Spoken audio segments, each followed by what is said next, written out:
Hello everyone, welcome to Story Vault YouTube channel. Hope you enjoy the video. What is the scariest trust your gut feeling you felt before and glad you did so? Part 3. Story 1. Not my feeling, but my mom's a few weeks ago. She works near me and also lives near me and was going home at lunch to meet a plumber and offered to drive me to my house so I could let my dog out. I normally take the bus to work and then bus home at lunch and back. So the plan was for her to drive me home so I could walk my dog for a bit longer and then I'd take the bus back. But when we got to my house, she said she thought she'd better just drive me back to work real quick. It's like 10 minutes and then go meet the plumber. On our way back, we saw ambulances and police cars going back towards my house. I pulled up the police scanner and we realized there was a shooting at my bus stop at the time. I would have been waiting for the bus back to work. Story 2. I was driving a very remote road in rural Australia. No streetlights, dead straight, pitch black, no other people for 100+ kilometers. It was between Burketown and Julia Creek in far north Queensland.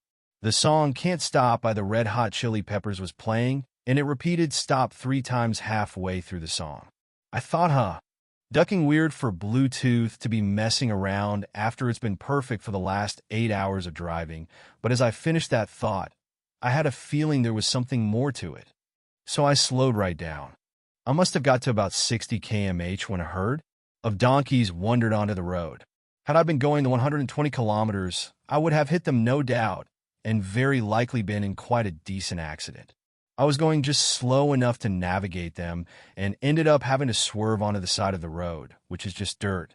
Any faster the car would have skidded and likely rolled. No cell phone signal and literally no one else around. Every time I hear that song, and particularly where it repeated, I get a wicked shiver and can only think if I hadn't slowed down it could have been a very poor outcome. Story 3. This is my dad's story. My grandfather was old, but in good health. Every night, my dad used to call my grandfather, tell him he's coming over, then go and spend an hour talking to my grandfather. One night, he had this feeling. He had to go. Just had to go.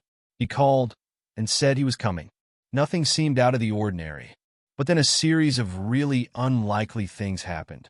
Walmart register transaction had some technical issues that took 15 minutes to sort out. Then there was an accident causing more traffic backup that added another delay. Then a third thing that I no longer remember. When my dad finally got to my grandfather's, my grandfather had died. As if he had simply fallen over in his bedroom mid-step. My dad, a physician, actually wonders to this day, what if he had shown up just 30 or 45 minutes earlier? Story 4.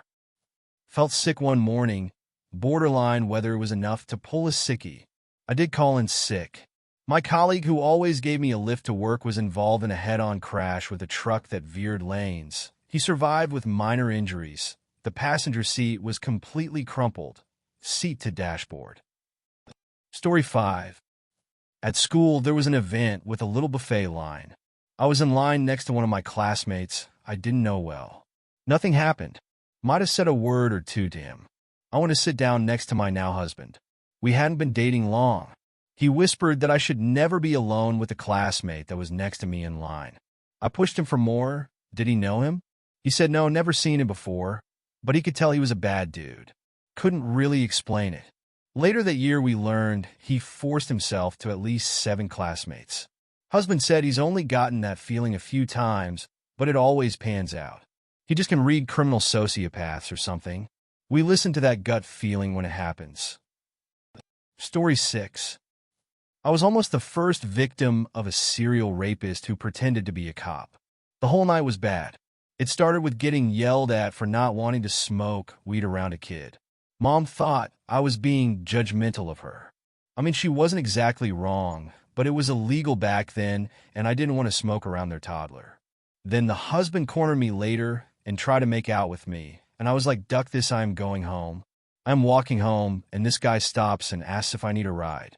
I start backing away from his car and say no, I am cool. So he pulls out a badge and says I am a cop. I have a big bag of weed in my pocket, so I reiterate I am good. I ended up walking the long way home, so I could make sure I wasn't being followed. Oddly enough, it was a friend of my mom's who got him caught. He was pulling women over and pretended to be a cop and forced himself to a bunch of people. My mom's friend worked with the cops and knew who they were, so when he tried to pull her over, she knew something was wrong. I didn't realize who I had been dealing with until the news article came out about him. I am so glad I have a rule to back away from people's cars, so I'm not in arm reach ever. I always stay far enough away from cars that if someone can open the car and lean out, they still can't reach me. Story 7. I've had a few. A coworker in the office next to mine, I just felt one day something was wrong. I asked him if he was okay. He said he was fine. I got him a cookie. He died that night. I'm glad I did something nice for him, and I'm glad I asked how he was. 3 dudes I've met gave me a gut feeling to steer clear. One then brought a gun to school, called in bomb threats, in jail now, may have murdered his girlfriend. Another was caught breaking into women's dorm rooms while they were asleep. The third date, our word, my friend. I don't believe in ESP.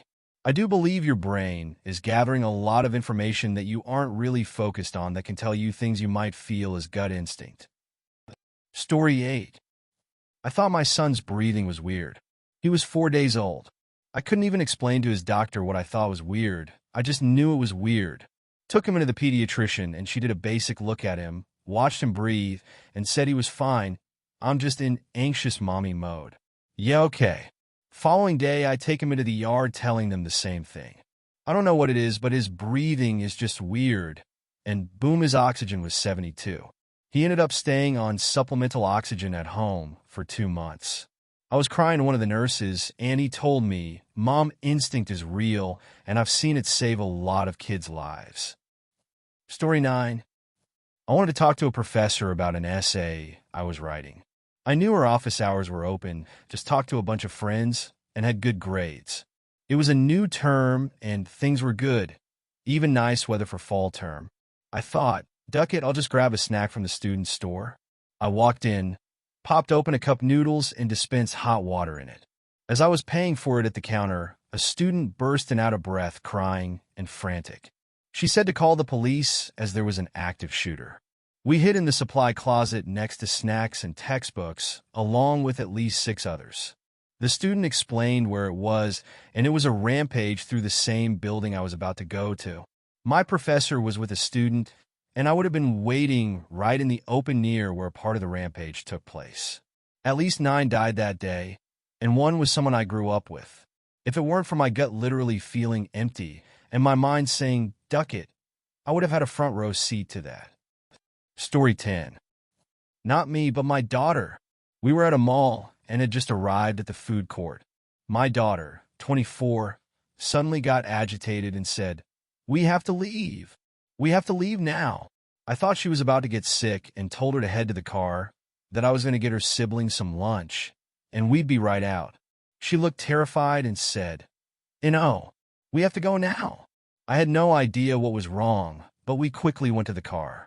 We were still in the parking lot 10 minutes later, waiting in traffic, when several police cars zoomed in with sirens going. Found out later a gang fight broke out in the food court where we'd just been. 12 people were arrested. We have absolutely no idea what she picked up on. There was no yelling or angry voices, no groups gathering, no people who appeared to be anything but families getting lunch. But somehow she knew something was about to happen. Story 11. Not sure if this constitutes the scariest, but there was a guy I used to go to community college with back in 2014 to 2016. Call him Mark. Mark was older than me by several years, and if memory serves, was studying political science. We had mutual friends, and I'd see him at parties or at hangouts.